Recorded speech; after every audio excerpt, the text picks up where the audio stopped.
Welcome, everyone. This is CIWEM and CIEEM's Pride event on focusing on practical LGBTQIA plus inclusion in the workplace. I'm really delighted to see people joining us for this. It's such an important topic to me.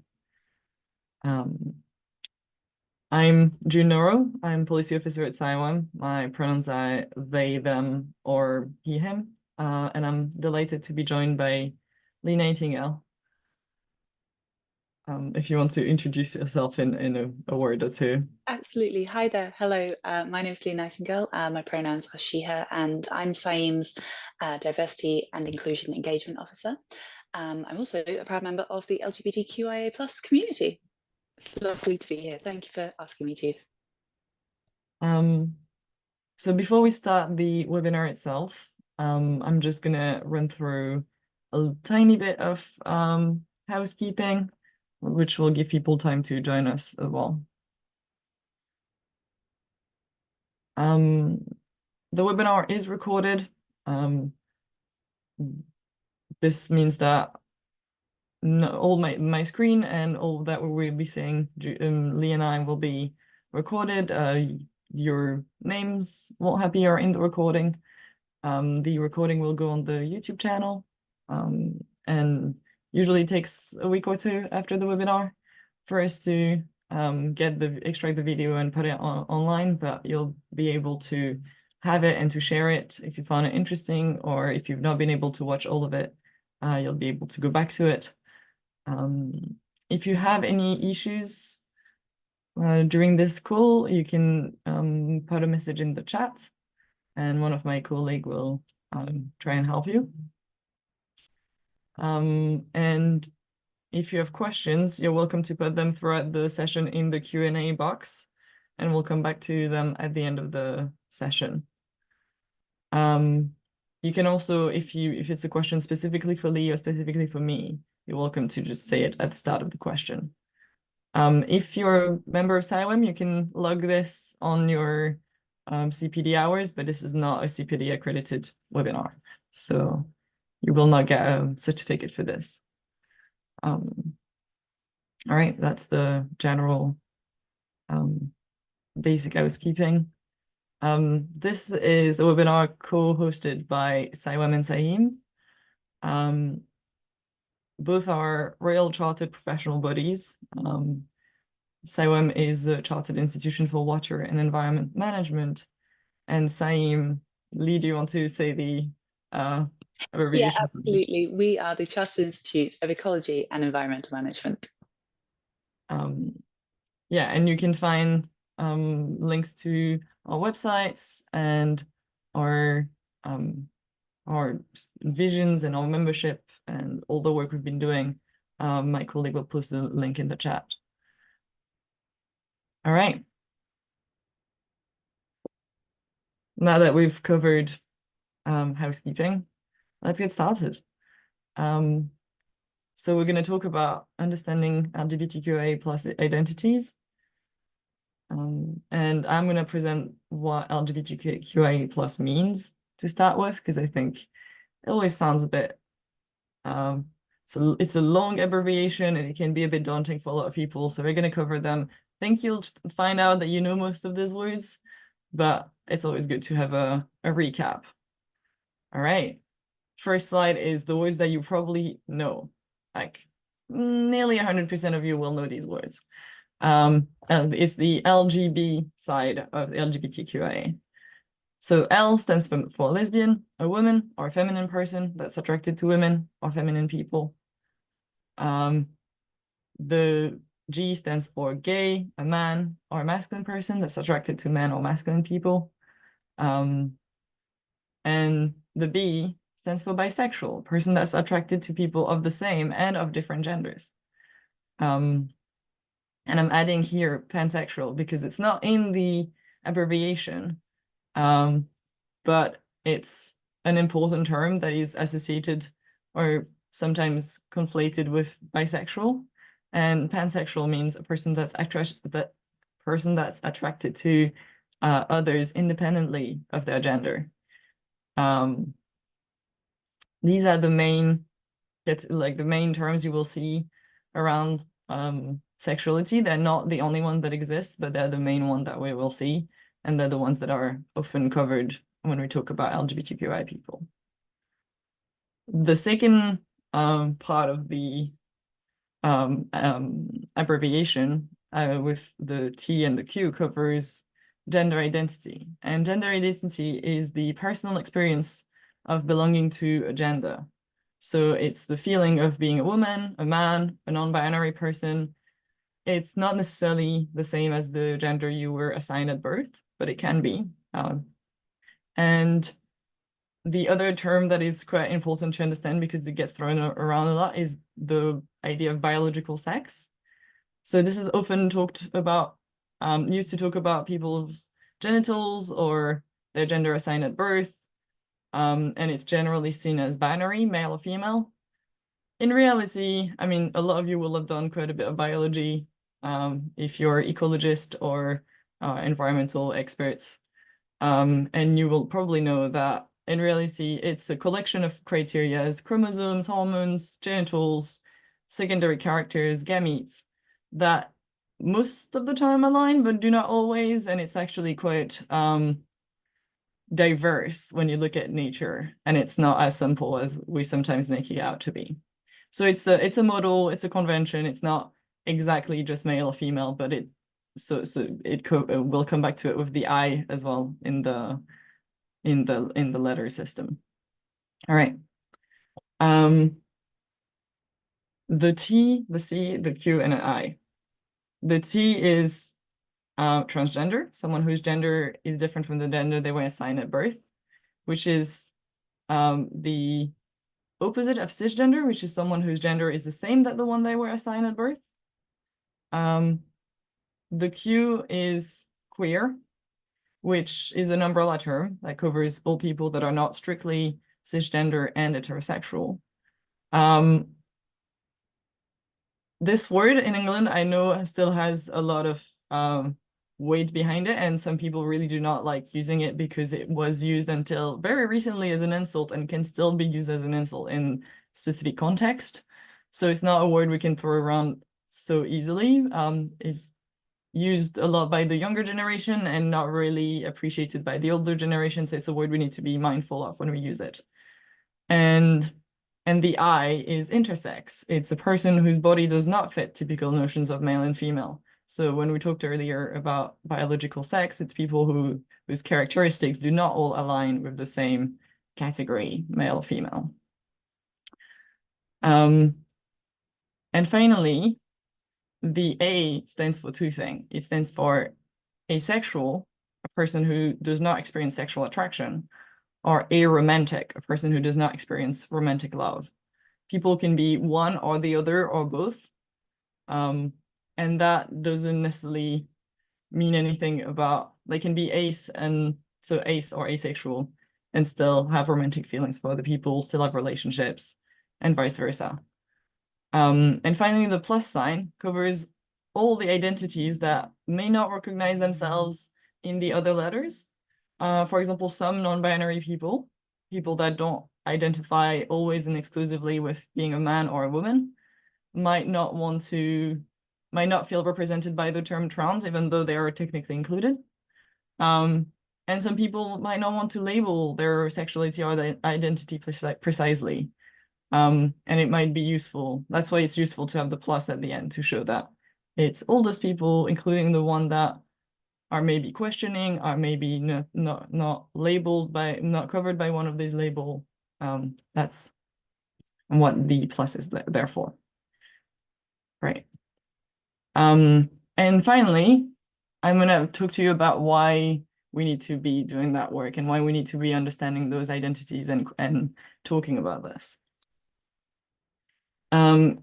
There's been a few studies over the years on this, and I would be really curious to see what would be the studies post-COVID. But the latest two studies we've had on LGBTQ people at work and their level of happiness and their experience of discrimination. The last two studies date from 2019 and 2021, and they show that over half of LGBT workers feel uncomfortable being open about their sexual orientation in the workplace, and that 40% of LGBT plus people and 55% of trans people have experienced harassment or physical violence at work in the 12 months, like 2020 to 2021.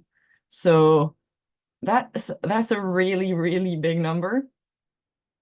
And this issue is also doesn't get solved easily because more than 9 in 10 incidents do not get reported because people feel like it just happens all the time and it's just going to make things difficult if they report it. They're scared of potential consequences.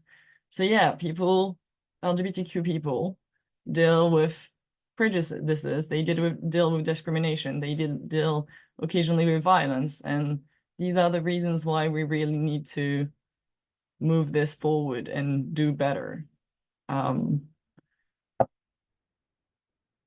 Great. I'm gonna stop here and I'm gonna let Lee talk about her part and then we'll come to questions after that. Indeed. Yes, There we absolutely. go. Those statistics are just shocking. The fact that we are 55 years today since the Stonewall riots, it's mind-boggling that those are still things that we deal with on a daily basis. So what I'm going to do in this section, once she shares her screen, hopefully everyone can see what I'm seeing. Good, Jude's nodding, that's good, that's good. So I'm going to look at sort of practical advice that we can give each other, that we can empower each other with on how to be an effective ally and advocate in supporting inclusive cultures. So let me just move this over here so I can do that. So the aim of the following slides, as I've just said, is to inform and hopefully inspire action by allies and advocates to build a supportive and inclusive workplace, particularly around culture. So what is an ally? In its most basic terms, an ally is the name given to someone who supports a community without being a member of that community.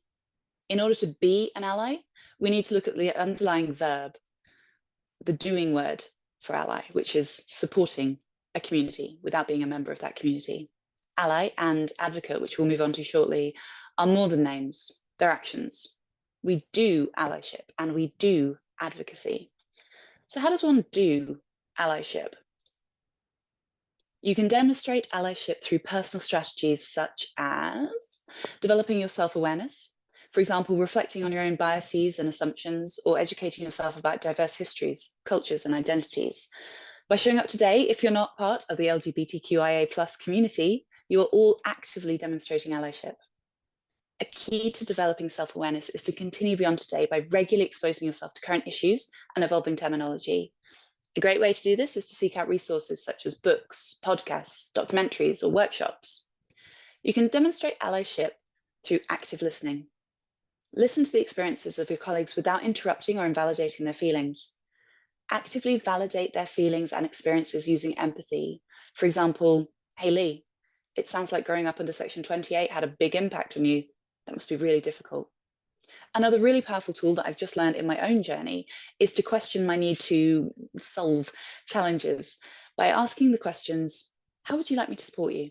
Or are you looking for advice, or do you simply want me to listen and be here for you? By asking these questions, we're putting the control of the conversation back with the person that we're listening to. So we've looked at allyship, but where does allyship turn into advocacy? The truth is there is some crossover, but generally advocacy supports a community in the same way as allyship, but also advocates for the rights and equality of that community. Advocates can come from both inside and outside of the community. A great first step when moving towards advocacy is to use your own platforms to amplify the voices of the community, particularly when drawing awareness to discrimination and the challenges faced by that community. Raising awareness is an important first step to affecting change. You can affect change by working with the community to advocate for inclusive policies and practices in your workplace, or challenging inappropriate behaviours when you encounter them. We'll discuss that a little bit more in a moment, but first I wanted to make a note on intent versus impact. When advocating with a community, we need to recognise that good intentions do not negate harmful impacts. We must apologise sincerely if mistakes are made and grant ourselves the grace to learn from the experience. So on the last slide, I briefly mentioned affecting change and working to build an inclusive culture. But what is an inclusive culture? It's an environment where individuals feel respected, valued, and included. Sometimes the word belonging can be attributed to this type of culture, but I believe that that does sort of change depending on the company's values and therefore is beyond the purview of this presentation. So I won't dive into that today. I will instead say that an inclusive culture can lead to enhanced employee engagement and satisfaction, along with increased innovation and creativity, improved retention, so reduced turnover, and an even stronger company reputation. An inclusive culture can be fostered through both behavioural and structural changes. Behavioural changes are things that individuals can do, such as altering the language they use. This can be using inclusive language, supporting people's pronouns, and avoiding assumptions about someone's identity or indeed their relationships by using gender-neutral language. The British Ecological Society's Older Network has produced a really great resource, which is available on the website, and we'll drop a link to it in the notes. An important thing to note, as Jude has mentioned about the use of the word queer, no person is a monolith, and the language that one person uses to describe their identity can be unique to them. So please listen to the language people are using rather than assuming. Everyone has a role to play in modelling inclusive behaviour by demonstrating inclusive and respectful working practices. Most importantly, everyday actions such as recognising and addressing microaggressions or normalising discussions around questions and correcting mistakes can help foster an inclusive culture. Structurally, organisations can foster an inclusive culture through training and education, such as implementing regular diversity and inclusivity training or providing resources to support people in their ongoing development. A key structural support is having clear policies in place. Develop and enforce anti-discrimination and anti-harassment policies and ensure that these are enforced by establishing a clear and secure process for reporting and addressing issues.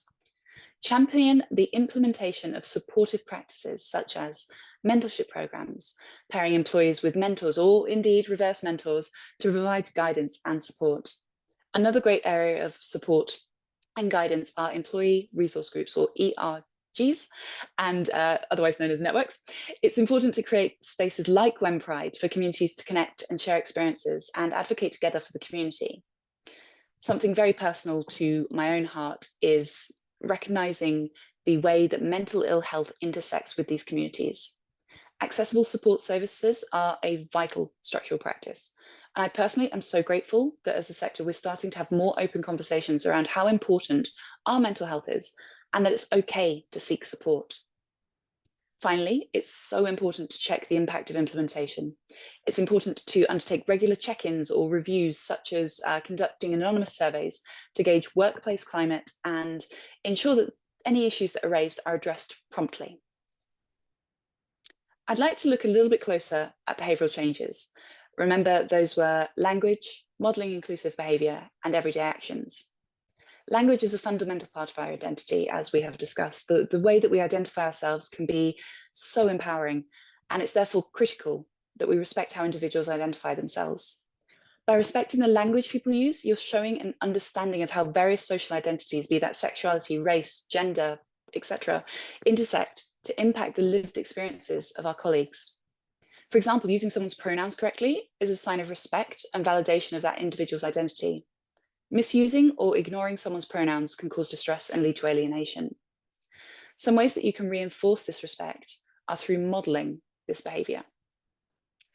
Encouraging employees to include their pronouns in email signatures and/or name tags, or during introductions and meetings, making it a habit to share your pronouns when introducing yourself and creating that space to know that it's okay to share your pronouns. As an aside, these behaviours can be reflected in structural changes, such as updating company policies to include gender-neutral language and ensuring that all forms of documentation allow for the inclusion of various gender identities. Before we look at everyday actions, I thought I would talk about some common challenges. Probably one of the ones that we're overcoming the most is the lack of awareness, which can be addressed through structural changes and such as training and education like today. Something that is a little trickier is resistance to change. For one reason or another, you will encounter people who will resist changing their habits. Alongside structural changes such as training and education, individuals can aim to overcome this resistance by engaging in open dialogue at all levels, from grassroots to C-suites, by opening up the dialogue. We can help build environments where colleagues feel comfortable asking questions and learning from mistakes. We can also encourage our leaders to share their own learning journeys, maybe how they too are overcoming personal challenges or biases. Another important behaviour in overcoming challenges is to share widely stories of success and innovation alongside your ongoing journey to reinforce behavioural and indeed structural changes.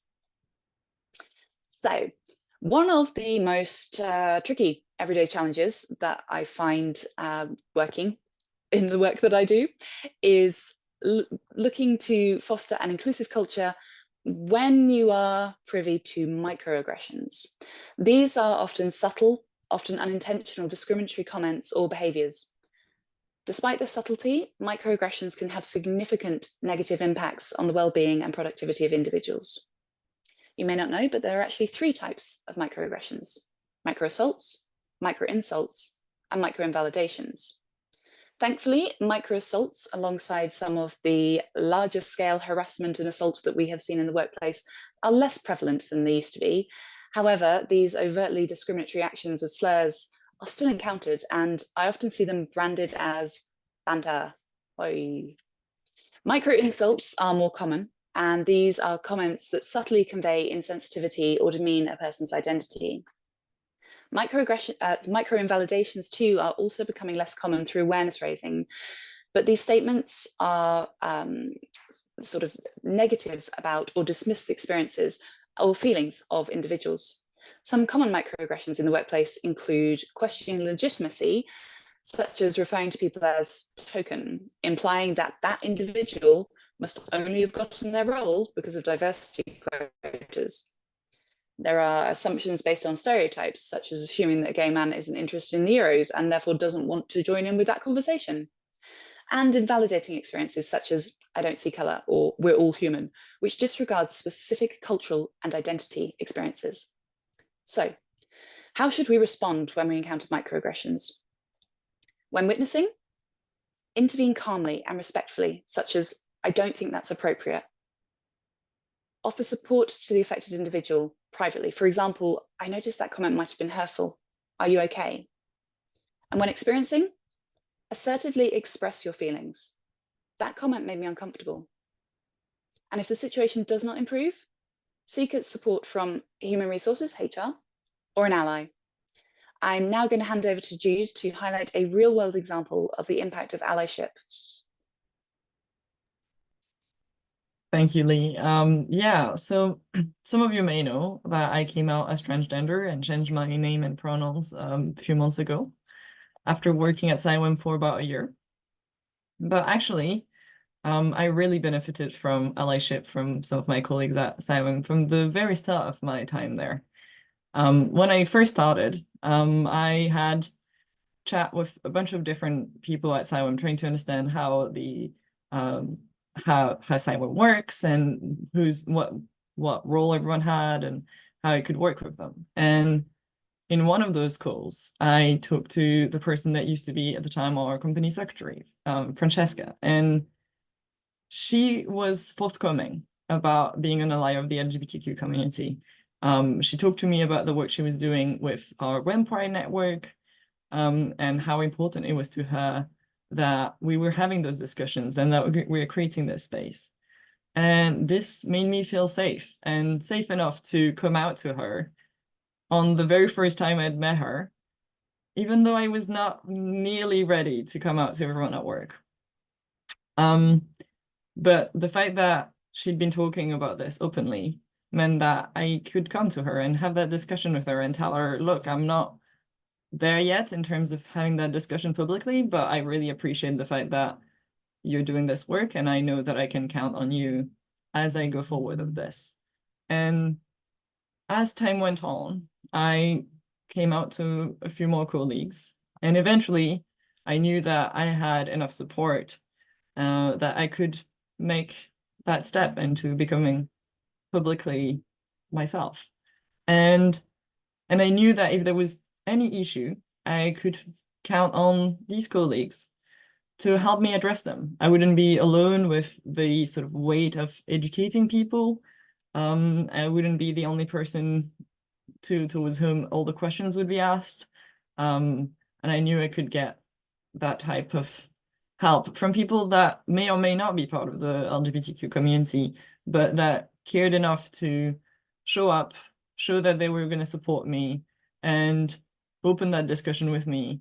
And if they didn't know how to deal with something, to have a discussion with me, ask me a question, and create that space. You don't have to know everything, and you don't have to be perfect to be a good ally, but you have to show up. I feel really lucky that it went really well at CIWEM and that I was so well supported. I've faced really negative comments outside of work, and I was really scared of how things might go at work, but I know, and I know that like I feel safe now at work, and if I hadn't, I would have probably looked to leave the company immediately, because discrimination massively affects people's performance and motivation, and it will break people's career, or at least breaks their career with you if you can't provide them that support. It will make them feel unwanted and uncared for.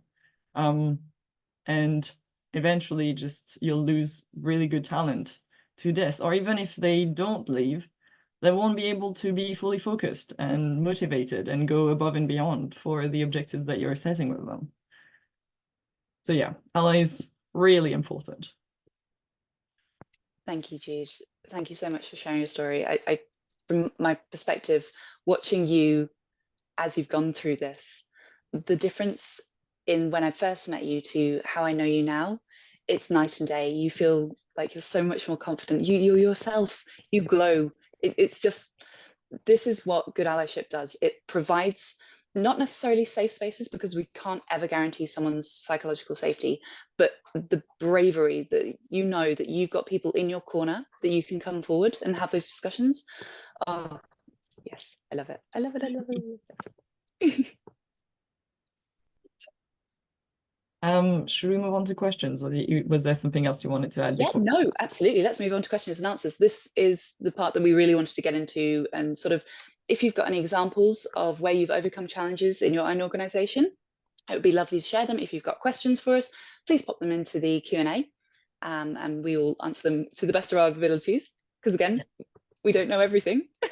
Yeah, but before we answer your questions, I'm gonna ask you guys a question, and you don't have to type the answer anywhere. It's a question. It's an opportunity to reflect. When I say LGBTQIA, which person do you picture? Who do you imagine? What does their voice sound like? How are they dressed? And now that you think about it, are these images and projections cliches? Are they maybe a specific stereotype? Do they represent the variety and diversity of the LGBTQIA plus community? But also, do you project certain behavior or personality trait that come with it? Maybe you feel some level of kinship with some of them, or maybe you feel like maybe that person is not as trustworthy, or that you feel different and alien to that person. Are you passing those micro judgments just based on someone's identity and personality? I think we all are. It's called unconscious bias. We do it for everything and everyone. And it's really important that we sometimes take a minute to think about it. It doesn't apply only to LGBTQ issues. It applies to all type of discrimination and all aspects of diversity. It's something that definitely applies to racial bias. And I really encourage you to sometimes, maybe you're in the bus or on the tube and you're sitting and there are a bunch of people around you, and it's an opportunity to sort of look at these people and catch your brain, catch how you're making assessment and judgment on who these people might be, who might be closer to you, who you might turn to if you needed help, who you immediately trust more than other people, and why. Because maybe in everyday life, this doesn't have much of an impact because you don't talk to the people in the tube anyway. You're probably mostly looking at your feet. But in reality, when you're working with people, these micro judgments that you're making and that you're not necessarily aware of, they have an impact in terms of who you invite to which meeting, who you choose to mentor a bit more than someone else. And if you're in a managing position, how much support you're giving to the people you manage, who are you going to fight for in terms of getting promotions and raises. It's really important to ask yourself those questions and to try to be conscious of the answers and understand that you're always going to have biases, but once you're conscious of them, you're able to limit their impact and make sure that you treat people fairly.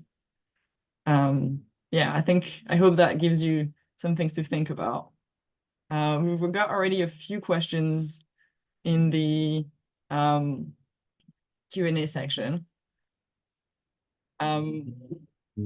The first one is not actually a question, it's someone, thank you guys. So thank you, Natalie, for sharing with us that this has been insightful and inspiring.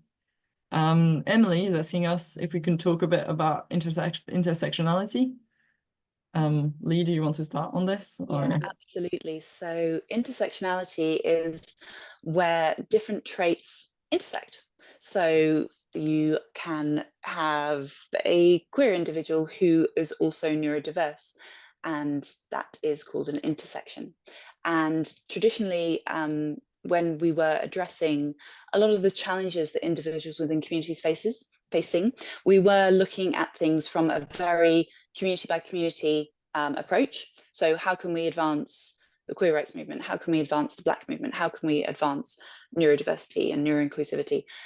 Now the approach is more joined up. It's more holistic. It looks around at sort of the structural changes that need to be made, the mechanisms that need to be put in place, and how those can be affected. And it was like you're saying about unconscious bias, Jude. It's impossible to be raised anywhere in the world and not have biases, not have sort of assumptions baked into who we are.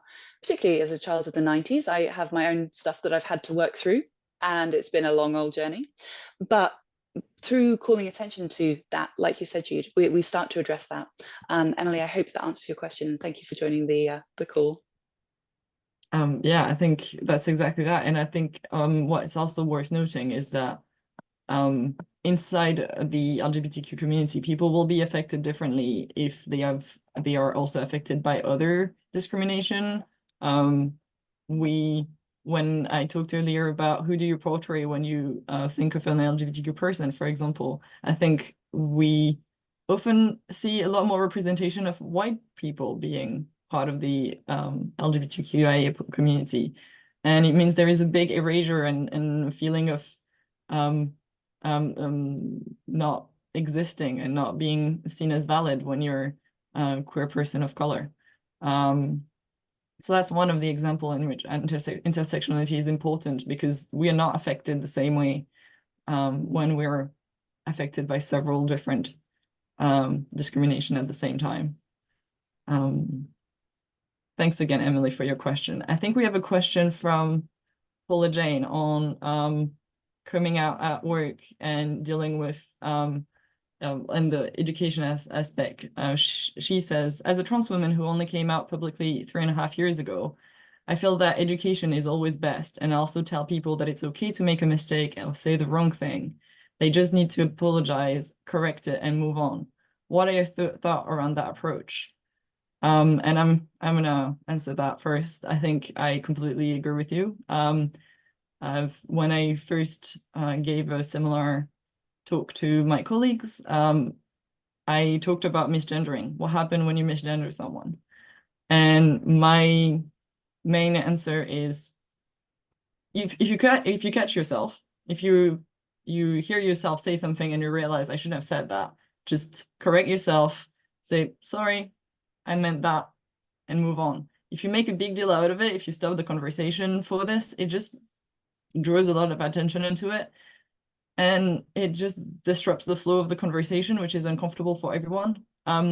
The only case in which I'd say that it's worth like stopping the conversation for if you can see the person is visibly distressed.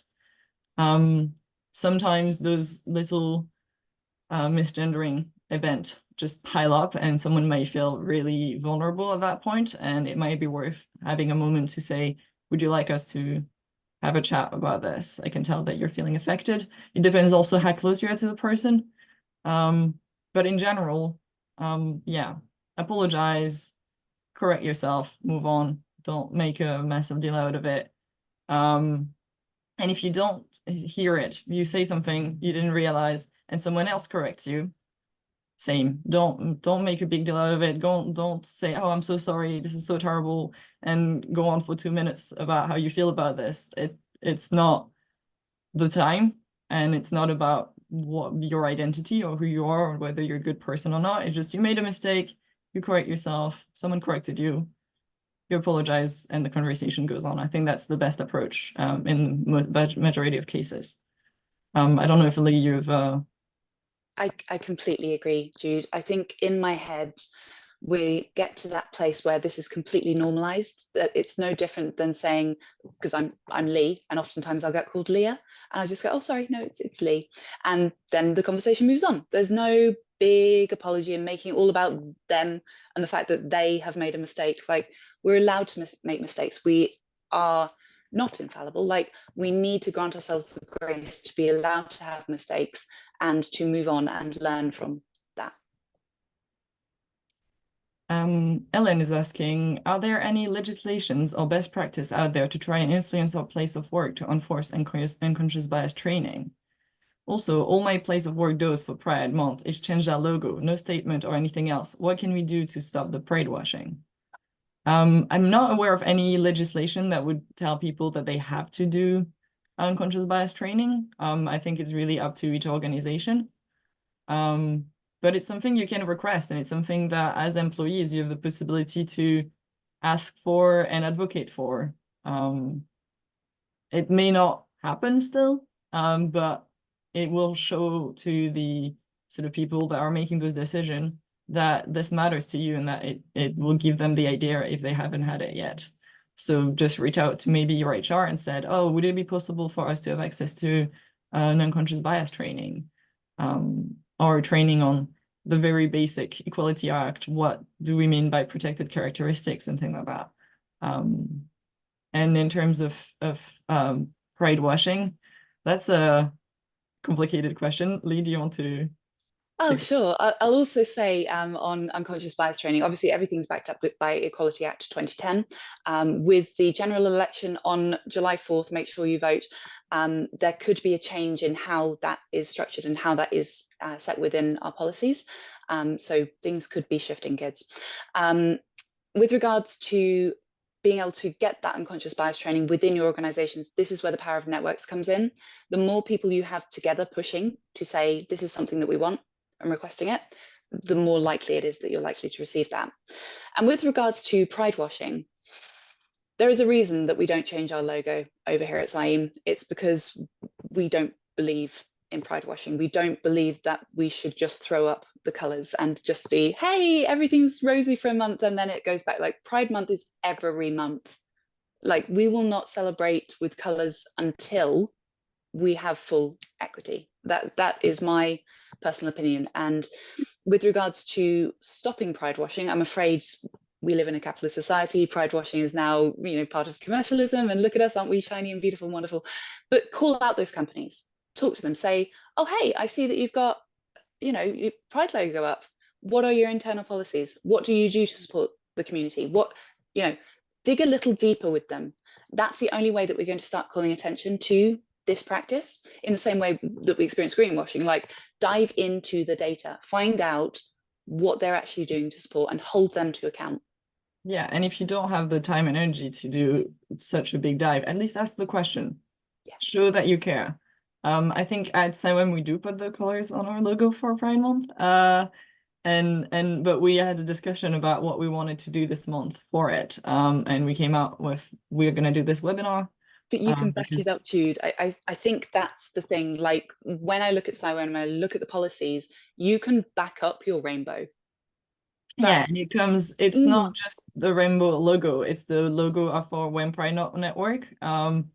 And we've been trying to help people connect to each other and talk about those issues through that network. And it really is important for us that we give it a shout out during this month. I think it's always a difficult thing, pride washing or any type of questions like this, because in one hand it shows that there is enough public support that people think they should be doing it, which is a pretty good sign, especially when, society in the past year or two has not been necessarily the kindest to LGBTQ people. There's been, especially in the US, but also in the UK, a lot of hate thrown at the LGBTQ community, and we've seen increased level of hate crime to LGBTQ people in both in the US, in the UK, and in the country I come from, France.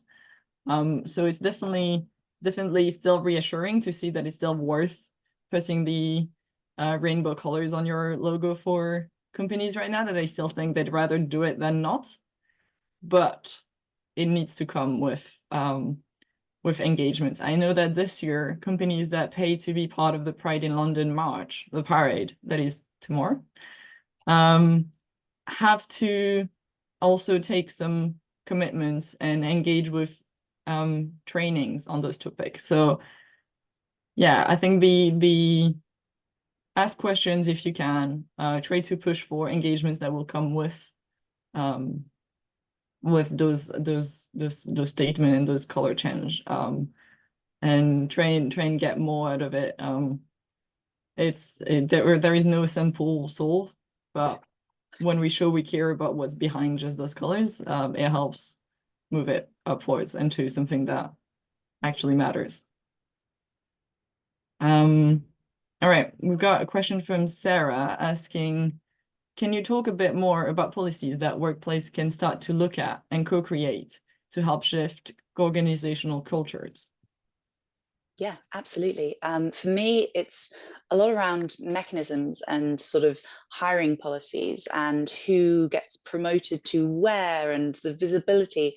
So, really going into the policies that already your organization will have and looking for so those areas where you think, oh, that feels a little bit unbalanced. Maybe we're advertising in certain places when we could open up our advertising more. And through updating those policies and the approach, the mechanisms that we have, sort of you get that systemic change that happens because you bring in more people from a more diverse community, and then the changes start to happen around the edges. Obviously, it's very chicken and the egg. And in the environmental sector, we are the second least diverse sector in the UK, I think second only to farming. So it is something that we really are working on, but just being able to shift little bits within policy and the mechanisms that we have will start to create this change and hopefully a groundswell to the progress that we really want to see. Yeah, and creates time and space for awareness raising and for that kind of talks like the one we're having now, discussions, either bringing in people from outside that may have that expertise, or asking if people inside your organization might be interested in sharing their experience and talking about a topic that they care about. Don't put too much pressure on individuals to do the education work, because it can be a lot. Yeah. They may not want to do it. They may not want to be in the spotlight to do it themselves. But having the opportunity to do it is can be really useful. I think I was really grateful when CIWEM gave me the chance to give such a 1 hour presentation to my colleagues about LGBTQ issues and inclusion.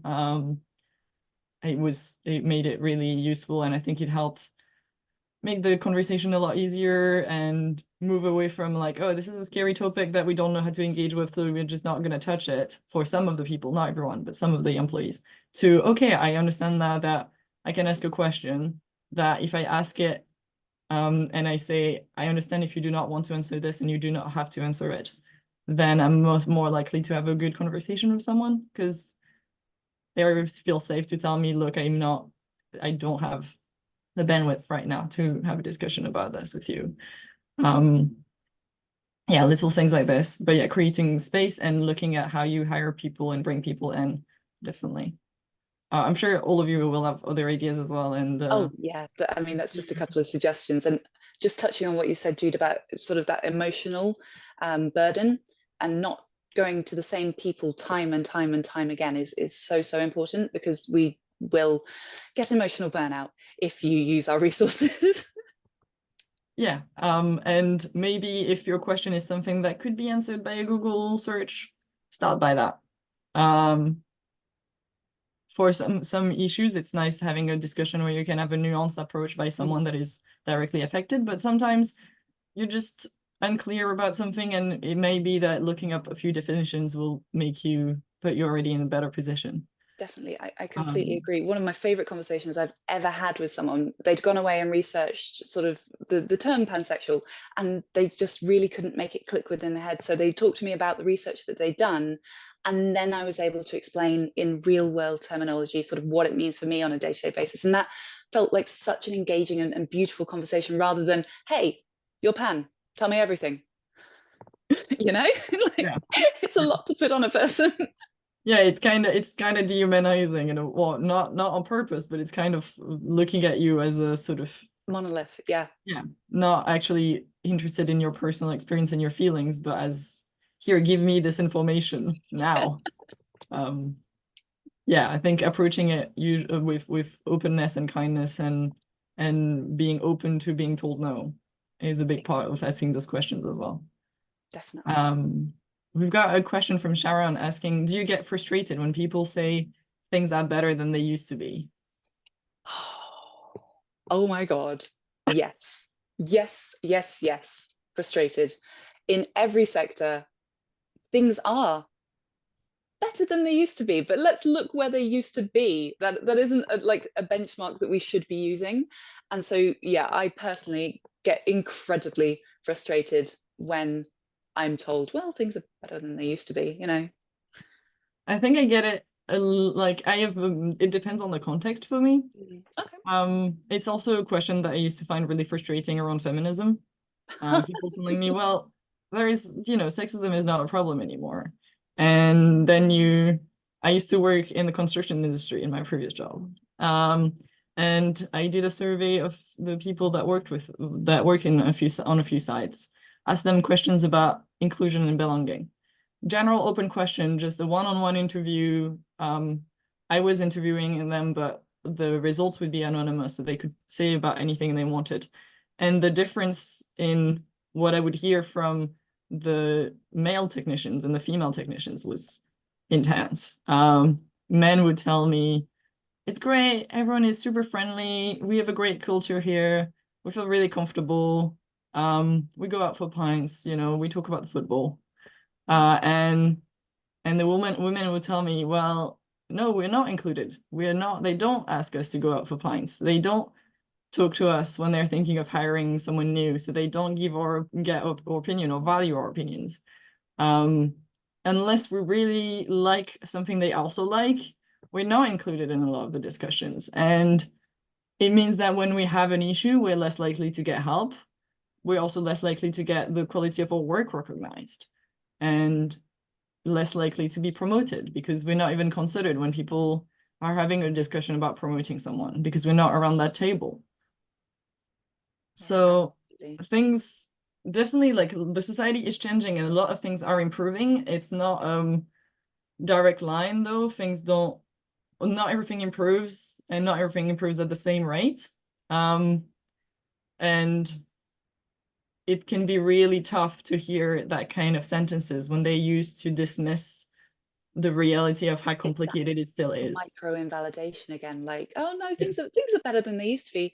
But Yeah. also in the same breath, the rights of queer people around the world are being stripped away. Like it's not so long ago that we've received the fortune that we have right now to be open and be proud, but there are places in the world where people are not allowed to be open and proud. Like it's not better than it used to be in many, many places, and it's starting to get worse in some places.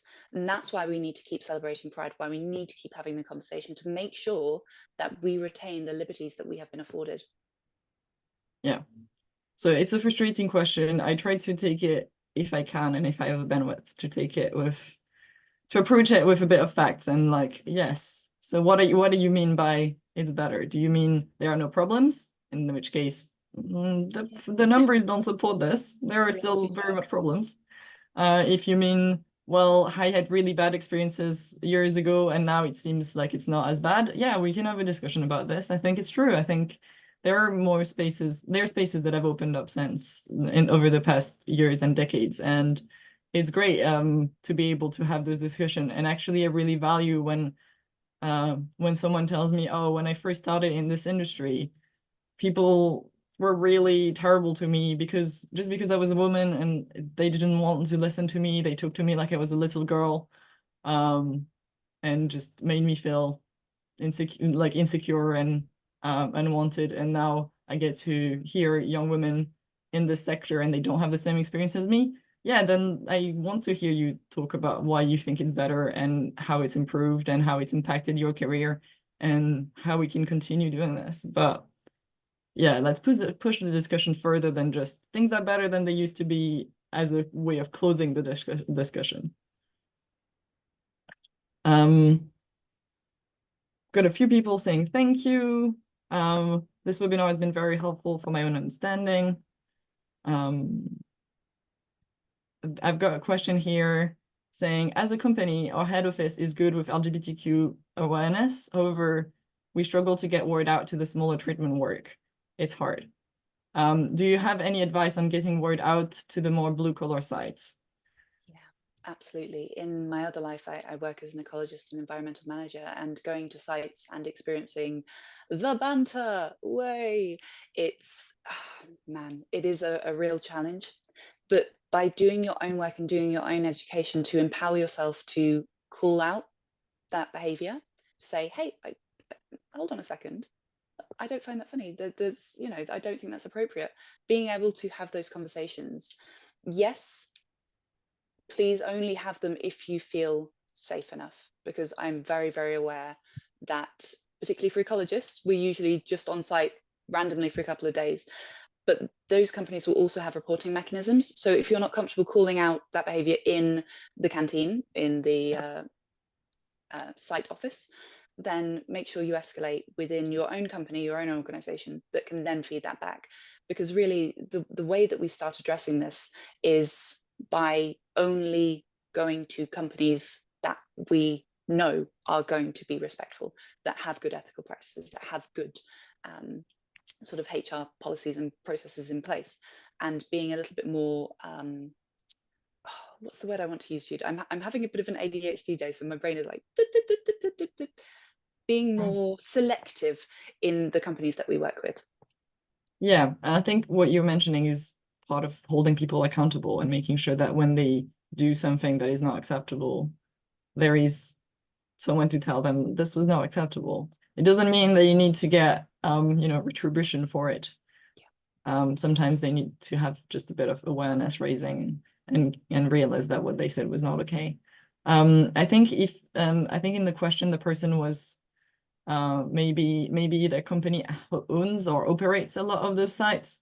In that case, the company can make some of the trainings mandatory. So and if they have them in person, I think can be really a lot more impactful than telling people watch this 1 hour video, which is helpful. It's something. I'd rather they do that than nothing. But if they can get someone on site to have a chat and have a 1 hour or 2 hour workshop around words that can be thrown around and the difference between banter and something that makes people feel unwelcome, uncomfortable, unsafe. That can really help. It's a really slow change. And I don't think there is a miracle solution.